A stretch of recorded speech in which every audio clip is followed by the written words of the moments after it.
जय श्री राम साथियों। चमोली जनपद की चौथी क्लास में आपका स्वागत है। ये आज की चौथी क्लास है और चमोली जनपद की अंतिम क्लास होगी। होप आपको पहले की जो क्लास थी वो सारी की सारी समझ में आ गई होंगी और आपने उनका रिवीजन कर लिया होगा और आपको लगभग चीज़ें याद होंगी। ठीक है, तो चलिए स्टार्ट करते हैं। आज की क्लास में हम पढ़ेंगे चमोली के जो प्रमुख मेले हैं, प्रमुख त्यौहार और प्रमुख उत्सव। ठीक है, यानी कि चमोली के कल्चर के बारे में जानेंगे आज हम। ठीक है, चलिए तो सबसे पहले हम मेलों से शुरुआत करते हैं। चमोली जनपद में मेले देखो, हरियाली पूड़ा मेला। हरियाली पूड़ा मेला नौटी गांव चमोली में चैत्र मास की पहली गते को लगता है। ठीक है, चैत्र मास की पहली गते को लगता है। कहाँ पे? हरियाली पूड़ा मेला। कहाँ पे? नौटी गांव चमोली में। ठीक है, नौटी गांव चमोली में चैत्र मास की पहली गते को लगता है। देखो, और अगर हरियाली मेला पूछेगा डायरेक्ट, हरियाली मेला ये नैनीताल में लगता है। हरियाली मेला ये लगता है नैनीताल में, हरियाली मेला। और हरियाली पूड़ा लगा दिया, पूड़ा लगा दिया तो कहाँ पे? नौटी गांव चमोली में लगता है। ठीक है, चलिए नेक्स्ट देखिए, काश्तकार मेला ये लगता है ग्वालदम चमोली में। काश्तकार मेला ग्वालदम चमोली में। काश्तकार मेला किसकी सीमा पे था? चमोली और किसके बॉर्डर पे था ये? चमोली और आई थिंक बागेश्वर। एक सेकेंड में चेक कर लूँ जरा। चमोली और हाँ बागेश्वर की सीमा पे था। ठीक है, तो यहाँ पे काश्तकार मेला लगता है। ठीक है, चलिए नेक्स्ट देखिए, बैराज कुंड मेला। बैराज कुंड कहाँ पे था? चमोली में था, हमने पता है, जहाँ पे रावण ने तप किया था ना। रावण ने यहाँ पे शिव जी की पूजा की थी। ठीक है, शिव जी की पूजा की थी बैराज कुंड में। और ये कहाँ पे है? नंद प्रयाग में है। यहाँ पे महाशिवरात्रि के दिन मेला लगता है। ठीक है, महाशिवरात्रि के दिन मेला लगता है। यहीं पे रावण ने शिव जी की पूजा की थी बैराज कुंड में। चलिए, बसंत बुरास मेला और कुलशारी मेला। बसंत बुरास मेला, कुलशारी मेला चमोली में लगता है। ठीक है, कुलशारी मेला चमोली में, बसंत बुरास मेला चमोली में। बसंत बुरास मेला, कुलशारी मेला चमोली में। मोली को ऐसे याद रखो, चमोली को ऐसे याद रखो, मोली। मोली को हम हाथ में बांधते हैं ना, जो रक्षा कवच होता है उसको मोली बोलते हैं ना, हाथ में बांधते हैं जिसको रक्षा कवच ऐसे करके, तो उसको मोली बोलते हैं। कुल यानी कि पूरे परिवार, सारी कुल को क्या बांध दी हमने? मोली बांध दी, मेला हो गया। ठीक है, ठीक है, चलिए कुलशारी मेला, बसंत बुरास मेला, काश्तकार मेला सारे चमोली में। काश्तकार मेला ग्वालदम में था। और हरियाली पूड़ा मेला नौटी गांव चमोली में। बैराज कुंड मेला नंदप्रयाग में। और बसंत बुरास मेला चमोली में। नेक्स्ट देखिए, उमा कर्ण महोत्सव। उमा कर्ण महोत्सव, देखो कर्ण आ गया तो आप इसको रिलेट कर सकते हैं, कर्णप्रयाग में लगता है। कर्णप्रयाग कहाँ है? चमोली में। किसका संगम होता है? अलकनंदा और पिंडर। पिंडर को कर्णगंगा भी बोलते हैं। ठीक है, तो उमा कर्ण महोत्सव कहाँ पे लगता है? कर्णप्रयाग में। ठीक है, और कर्णप्रयाग में एक मंदिर भी था। कौन सा मंदिर था वो? जलेश्वर महादेव का मंदिर था। ठीक है, चलिए नेक्स्ट देखिए, तिमुंडा मेला। तिमुंडा मेला लगता है जोशीमठ में। कहाँ पे लगता है तिमुंडा मेला? जोशीमठ में। बद्रीनाथ कपाट खुलने से कुछ दिन पूर्व लगता है। ठीक है, ये बहुत ज़रूरी क्वेश्चन है। तिमुंडा मेला क्योंकि बद्रीनाथ कपाट साल में एक बार खुलते हैं और कुछ टाइम के लिए खुले रहते हैं। साल में एक बार नहीं, मतलब कुछ महीनों के लिए खुलते हैं, फिर शीतकाल में बंद हो जाते हैं। और आपको पता है शीतकाल में बद्रीनाथ जी की पूजा कहाँ पे होती है? नरसिंह मंदिर। नरसिंह मंदिर कहाँ है? ज्योतिर्मठ या जोशी मठ में है। किसने बनाया था नरसिंह मंदिर? आदि गुरु शंकराचार्य ने। वहीं पे उन्होंने तप किया था जोशी मठ में, उनको ज्ञान की प्राप्ति होती है तो, और शहतूत वृक्ष के नीचे, फिर उसके बाद वो वहाँ पे नरसिंह मंदिर बनाते हैं। तो यहीं पे तिमुंडा, यहाँ पे बद्रीनाथ की शीतकालीन पूजा होती है। ठीक है, और तिमुंडा मेला कब लगता है? बद्रीनाथ कपाट खुलने वाले होते हैं उनसे कुछ दिन पहले लगता है। कहाँ पे? जोशीमठ में लगता है। ठीक है, चलिए नेक्स्ट देखिए साथियों, गुराऊ मेला।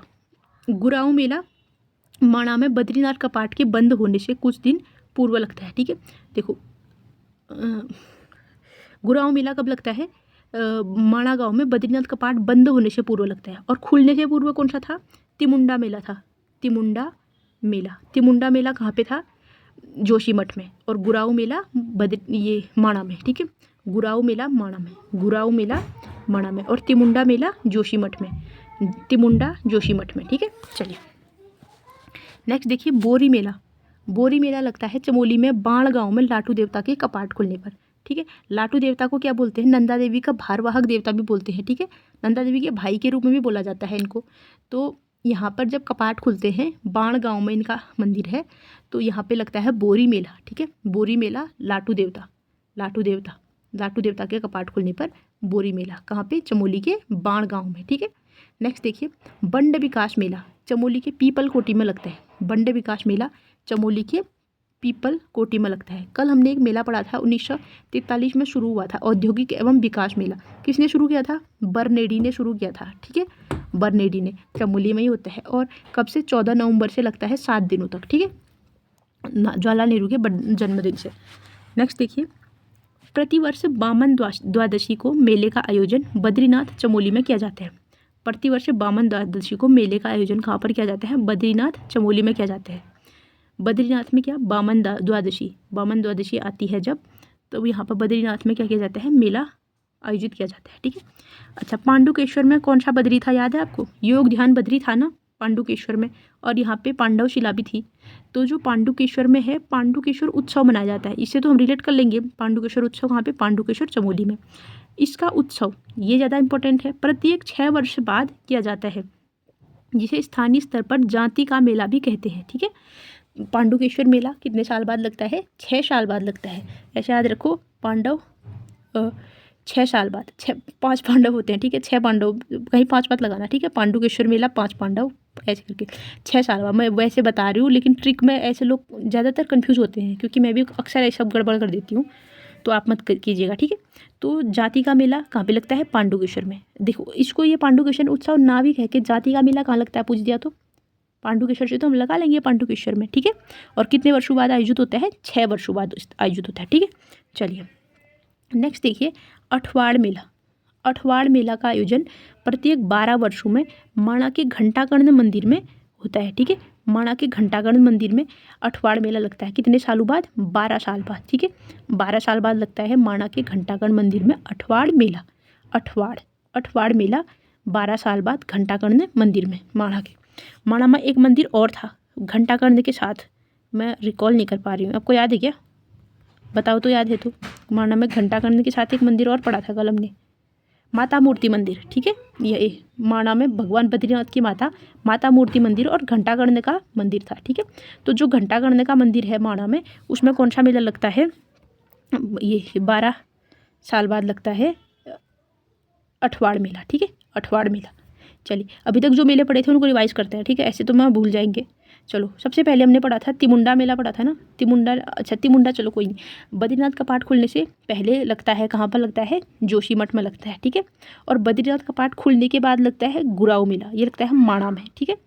और गुराऊ मेला बद्रीनाथ का पाठ बंद होने से पहले लगता है, बंद होने से पहले लगता है गुराऊ मेला। बद्रीनाथ का पाठ खुलने से पहले लगता है तिमुंडा मेला। गुराऊ मेला माणा में, तिमुंडा मेला जोशीमठ में। हरियालीपुरा मेला नौटी चमोली में, और चैत्र मास की पहली गते को लगता है, ठीक है। जैसे ही चैत्र शुरू होता है उस दिन से, और हिंदू नववर्ष का महीना बोलते हैं ना चैत्र को, तो पहली गते से हरियालीपुरा मेला लगता है नौटी गाँव में।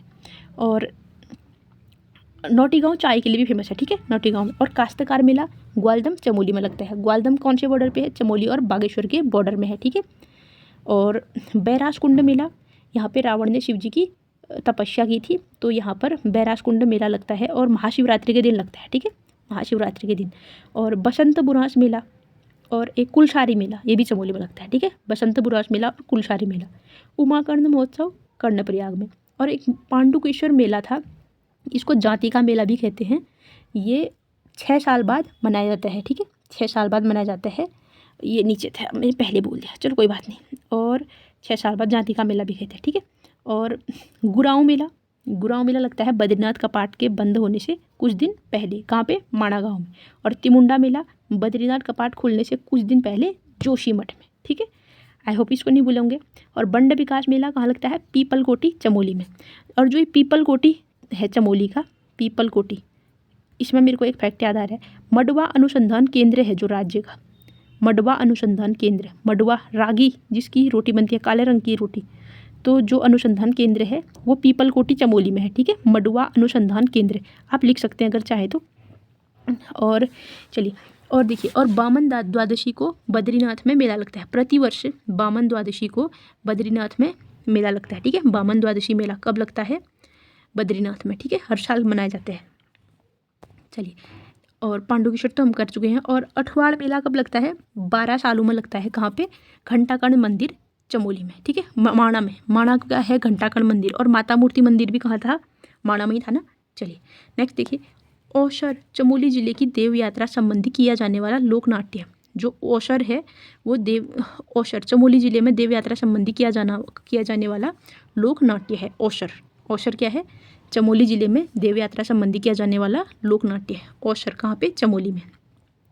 देखिए वीर चंद्र सिंह गढ़वाले का समाधि स्थल कोदिया बगड़ 12 जून को उसकी स्मृति में मेला लगता है। जो वीर चंद्र सिंह गढ़वाली है इनका समाधि स्थल किधर है? कोदिया बगड़ में है और 12 जून को वहाँ पर उनकी याद में मेला लगता है। वीर चंद्र सिंह गढ़वाली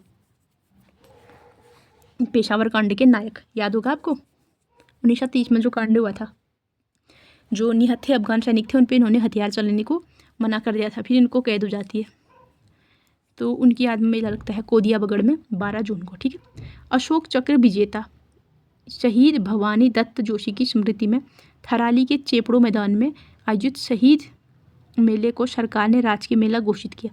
जो भवानी दत्त जोशी हैं ये अशोक चक्र विजेता हैं, न सिर्फ अशोक चक्र विजेता हैं, यानी कि पहले अशोक चक्र विजेता हैं, राज्य के पहले अशोक चक्र विजेता हैं शहीद भवानी दत्त जोशी। इनकी स्मृति में कहाँ पे लगता है? थराली के चेपड़ो मैदान में। चेपड़ो मैदान कहाँ आएगा? तो थराली यानी चमोली में। चेपड़ो मैदान थराली चमोली में शहीद भवानी दत्त जोशी की याद में मनाया जाता है शहीद मेला। इसको सरकार ने राजकीय मेला घोषित किया है। ठीक है, चलिए नेक्स्ट देखिए चमोली जनपद में नौठा कौतिक। चमोली जनपद में नौठा कौतिक, जो नौठा कौतिक है यह उत्सव पाषाण युद्ध के लिए प्रसिद्ध है। पाषाण युद्ध आपको देवीधुरा का पाषाण युद्ध पता होगा, जो देवीधुरा माँ बाराही के मंदिर में जो पाषाण से युद्ध किया जाता है 2013 या 14 से, वहाँ पे फूल और फलों से प्रतीकात्मक रूप से किया जाता है। तो ये जो नौठा कौतिक है ये चमोली का है। ठीक है, नौठा कौतिक ये पाषाण युद्ध के लिए प्रसिद्ध है चमोली का। और यहाँ पे नौठा कौतिक उत्सव चमोली के आदि बद्री धाम में मनाते हैं। चमोली के आदि बद्री धाम में क्या मनाते हैं? हम नौठा कौतिक उत्सव मनाते हैं। नौठा कौतिक उत्सव मनाते हैं। और जो नौठा कौतिक उत्सव है इसका वर्तमान नाम अब हिमालय महोत्सव कर दिया है। अब इसका नाम क्या कर दिया है? हिमालय महोत्सव कर दिया है। ठीक है, चलिए साथियों रम्माण थोड़ा बड़ा टॉपिक है, एक बार हम इसको पुराना रिवाइज कर लेते हैं। ठीक है, क्योंकि हमारे पास पर्याप्त समय है, क्योंकि आज तो सिर्फ मेले ही पढ़ने हैं। चलिए हरियालीपुड़ा मेला नौटी गाँव चैत्र मास की पहली गति को, काश्तकार मेला ग्वालदम, बैरासकुंड मेला महाशिवरात्रि, बसंत बुरांस मेला कुलशारी मेला चमोली, उमाकंड महोत्सव कर्णप्रयाग, तिमुंडा मेला जोशीमठ में कपाट खुलने से पहले, गुराऊ मेला कपाट बंद होने से पहले माणा में, बोरी मेला लाटू देवता का बाणगांव में, और बंड विकास मेला पीपलकोटी चमोली में। पीपलकोटी में क्या था? और मडुआ अनुसंधान केंद्र था। बामन द्वादशी को हर साल मेला लगता है, कहाँ पर? बद्रीनाथ में। और पांडुकेश्वर में जाति का मेला लगता है, पांडुकेश्वर उत्सव कहते हैं, प्रति 6 साल में। और घंटाकर्ण मंदिर माणा के घंटाकर्ण मंदिर में 12 साल में अठवाड़ मेला लगता है। और ओशर चमोली में देव यात्रा संबंधी किया जाने वाला लोक नाट्य है। ठीक है, ओशर चमोली देव यात्रा संबंधी किया जाने वाला लोक नाट्य है। और वीर चंद्र सिंह गढ़वाली इसका समाधि स्थल कहाँ पर है? कोदिया बगड़ में 12 जून को इनकी स्मृति में मेला लगता है। ठीक है, नेक्स्ट देखिए और अशोक चक्र विजेता भवानी दत्त जोशी इनकी स्मृति में कहाँ पे लगता था? थराली के चिपड़ो मैदान में मेला लगता है। और इसको सरकार ने क्या कर दिया है? राज्य सरकार ने राजकीय मेला भी घोषित कर दिया है। और चमोली का नौठा कौतिक था, जो इसका नाम अब हिमालय उत्सव कर दिया है, पाषाण युद्ध है, और इसको चमोली के आदि बद्री धाम में मनाते हैं। ठीक है, तो इतना था हमारा। अब हम पढ़ेंगे रम्माण के बारे में। ठीक है, जो कि रम्माण आई थिंक हमने वैसे भी कवर कर रखा है स्पेशल उत्सव के उसमें, लेकिन इसमें भी करेंगे क्योंकि किताब दे रखा है तो करने में कोई बुराई नहीं। ठीक है, चलिए होगा तो हमारा रिवीजन ही। चलिए जो रम्माण उत्सव है, रम्माण रामायण इस तरह से दे रखा है। रम्माण उत्सव यानी कि रामायण के प्रसंगों से संबंधित है। ठीक है, रम्माण रामायण, पहाड़ी में इसको रामायण को रामायण ऐसे करके बोल देते हैं ना, तो रम्माण। चमोली के जोशीमठ ब्लॉक के शलूड़ डुंगरा शेलंग गाँव में बैसाख माह अप्रैल में मनाया जाता है। रामायण से जुड़े प्रसंगों के कारण इसको रम्माण नाम से जाना जाता है। ठीक है, कहाँ पे? पहले तो ये गांव इंपॉर्टेंट है, बहुत बार एग्जाम में आ चुके हैं। ठीक है, कहाँ पे?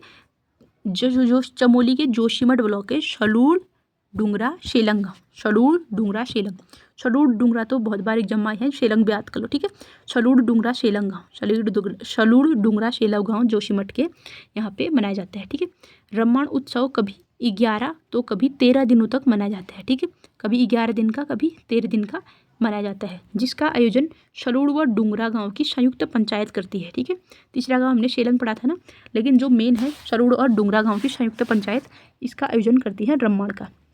कितने दिन, कभी 11 दिन, कभी 13 दिन। ठीक है, और रम्माण उत्सव में जो पात्र होते हैं ये मुखौटे लगाकर रामायण के मुख्य प्रसंगों पर नृत्य करते हैं। जो पात्र होते हैं इसमें बहुत सारे पात्र बनाए जाते हैं, जैसे मनोरंजन के लिए अलग और देवी देवताओं के लिए अलग बनाए जाते हैं। तो ये मुंह में मुखौटा लगाते हैं बड़ा सा, आप देख भी सकते हैं रम्माण के बारे में, यूट्यूब में बहुत सारे वीडियोज़ हैं और इवन उन्होंने एग्जैक्ट दिखा भी रखा है। इस बार द्रौपदी मुर्मू जी भी गई थी, माननीय राष्ट्रपति जी, तो उनको भी मुखौटे दिए थे उन्होंने। तो यहाँ पे जो मुखौटे के 2 रूप हैं, और 2 रूप कैसे हैं, एक तो ध्योपतर है और दूसरा खल्यारी है। ठीक है, जो ध्योपतर हैं वो देवताओं के मुखौटे हैं और खल्यारी जो मनोरंजन के लिए मुखौटे होते हैं। ठीक है, तो रम्माण उत्सव में मुखौटों के 2 रूप हैं, ध्योपतर और खल्यारी। ठीक है, और रम्माण उत्सव में ढोल दमाऊ वाद्य यंत्र का प्रयोग होता है। ढोल दमाऊ कहाँ पे प्रयुक्त होता है, रम्माण उत्सव में। ठीक है, रम्माण में पात्रों के बीच कोई संवाद नहीं होता है। ठीक है, संवाद नहीं होता है, इनकी बातचीत के थ्रू या मतलब बोलने के थ्रू, गाने के थ्रू, इस तरह से कुछ नहीं, वो सिर्फ मुखौटा लगा के उस तरह से नृत्य करते हैं और संकेतों के थ्रू एक तरह से वो होता है। ठीक है, एवं पूरी रम्माण में 18 मुखौटे, 18 तालों व 1 दर्जन जोड़ी ढोल दमाऊ व 8 भकोरू द्वारा भाव की प्रधानता दी जाती है। ठीक है, एक बार इनको याद कर लीजिए, अगर आप मेंस वगैरह भी लिखेंगे तो उसमें डालने के लिए अच्छा रहेगा ये। तो रम्माण में जो पात्र हैं उनके बीच में कोई संवाद नहीं होता है। पूरी रम्माण में 18 मुखौटे, 18 तालू, 1 दर्जन जोड़ी, 1 दर्जन यानी कि 12, 1 दर्जन में 12 होते हैं ना, तो 12 जोड़ी ढोल दमाऊ वादक, मतलब जो भी है, या तो हाँ 12 ढोल वाले, 12 दमाऊ वाले, जो भी है, इसी तरह से लिख लेना, वादक ये होते हैं। और 8 भकोरा, भकोरा ऐसे करके होता है, भोकर बोलते हैं इसको, क्या बोलते हैं, भोकर। अगर आपके गांव में कोई वैसे उत्सव होता है, जागर वगैरह या मंदिर में जो सब लगते हैं, तो उनमें भोकर या भकोरा यूज होता है, और एग्जाम में आया भी था भोकर, ये तांबे का बना होता है। ठीक है, तो 8 भकोरे यूज होते हैं, 18 मुखौटे और 18 ताल, 18 ताल। ठीक है, और ढोल दमाऊ इसका मुख्य वाद्य यंत्र है। और देखिए इसमें क्या है, सामूहिक पूजा, देव यात्रा, लोक नाट्य, नृत्य, गायन, मेला आदि आयोजित होते हैं। ठीक है, सामूहिक पूजा, देव यात्रा, लोक नाट्य सब होता है, और संवाद नहीं था। ठीक है, संवाद नहीं करेंगे वो आपस में। और देखिए नेक्स्ट, देखिए रम्माण उत्सव में जो मल्ल युद्ध होता है वह स्थानीय लोगों व गोरखों के बीच युद्ध का वर्णन है।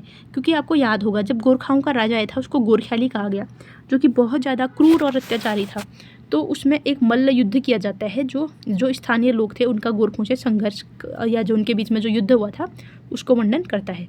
और रम्माण में एक कुरु जोगी है, कुरु जोगी एक हास्य नृत्य है। ठीक है, कुरु जोगी की मैंने फ़ोटो देखी थी यूट्यूब में, उसमें क्या था, जो कोरोना वाला कांटा देखा है आपने, कोरोना वाला ऐसे करके होता है, कोरोना वाला कांटा, जैसा कोरोना की आकृति थी, क्या बोलते हैं उसको यार, जिसको सर में डाल दो तो पूरे बाल चिपक जाते हो, बहुत खतरनाक को बता देता है, जैसे बचपन में हम खेला करते थे इससे।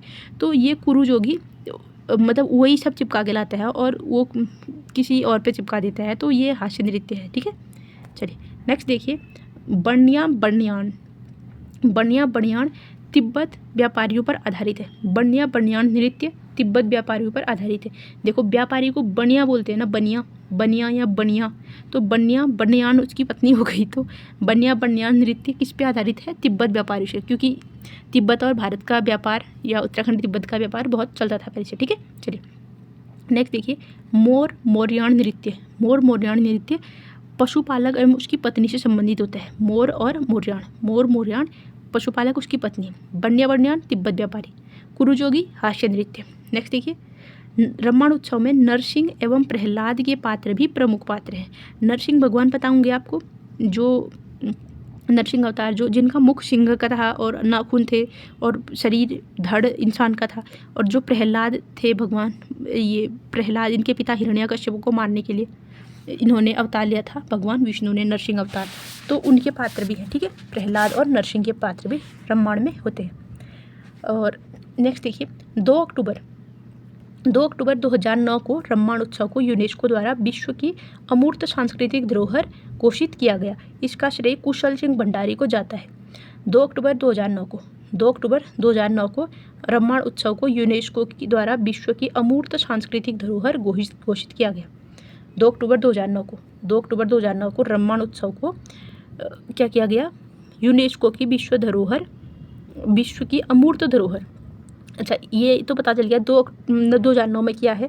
2 अक्टूबर गांधी जी के जन्मदिवस के दिन किया है, ये भी पता चल गया। और अमूर्त धरोहर है, ठीक है, मूर्त नहीं है, अमूर्त है। मूर्त यानी कि जो ये मतलब मूर्ति के फॉर्म में होंगी, जो कहीं पे एक जगह पे स्थित होंगी, लेकिन ये मूर्त तो नहीं है ना, अमूर्त है, क्योंकि इसको बार बार परफॉर्म किया जाते हैं। और इसको जो प्रसिद्ध किया गया, इसका श्रेय घोषित किया गया और यूनेस्को में इसको शामिल कराने का श्रेय किसको जाता है? कुशल सिंह भंडारी को, ठीक है, किसको? कुशल सिंह भंडारी को। और 2016 में गणतंत्र दिवस की झांकी की थीम क्या थी? रम्माण उत्सव थी, ठीक है। जो रम्माण उत्सव है, इसको हमने गणतंत्र दिवस की झांकी में भी दिखा रखा है, अपने रम्माण उत्सव को। कब दिखाया? 2016 में, ठीक है। और गणतंत्र दिवस की झांकी इस बार 2025 में, 26 में क्या थी? 26 की अभी मुझे याद तो नहीं आ रही। साहसिक खेल और वो सब था पिछली बार। इस बार का पता नहीं यार क्या है इस बार का। और एक बार तो वो भी कर लिया, मानस खंड कर दिया, एक बार केदार खंड कर दिया, फूलों की घाटी भी किया और केदारनाथ कर दिया एक बार। तो इसको कब किया था? रम्माण को 2016 में किया था, ठीक है, गणतंत्र की झांकी के रूप में। अब और एक और फैक्ट देख लो। चमोली के किमोठा ग्राम को 2008 में संस्कृत ग्राम घोषित किया गया। चमोली के किमोठा ग्राम को 2008 में क्या किया गया? संस्कृत ग्राम घोषित किया गया, ठीक है। तो ये हमारे BSNA की बुक पूरी हो गई, चमोली ज़िला, ठीक है। तो मुझे तो बेहद खुशी हो रही है, क्योंकि ये टास्क थोड़ा बड़ा है कि बुक को करो और इसमें सारे के सारे फैक्ट हैं और इनको सारा कलेक्ट करके इस तरह से करो। तो होप आपको समझ में आई होगी। चलिए, जय श्री राम। इसको इतना ही रखते हैं, क्योंकि अगर मैं बातें करूँगी तो ज़्यादा हो जाएंगी। इससे बेटर है कि हम दूसरा ज़िला डिस्कस करेंगे जल्दी ही। चलिए, रिवीजन कंटिन्यू रखिएगा। जय श्री राम।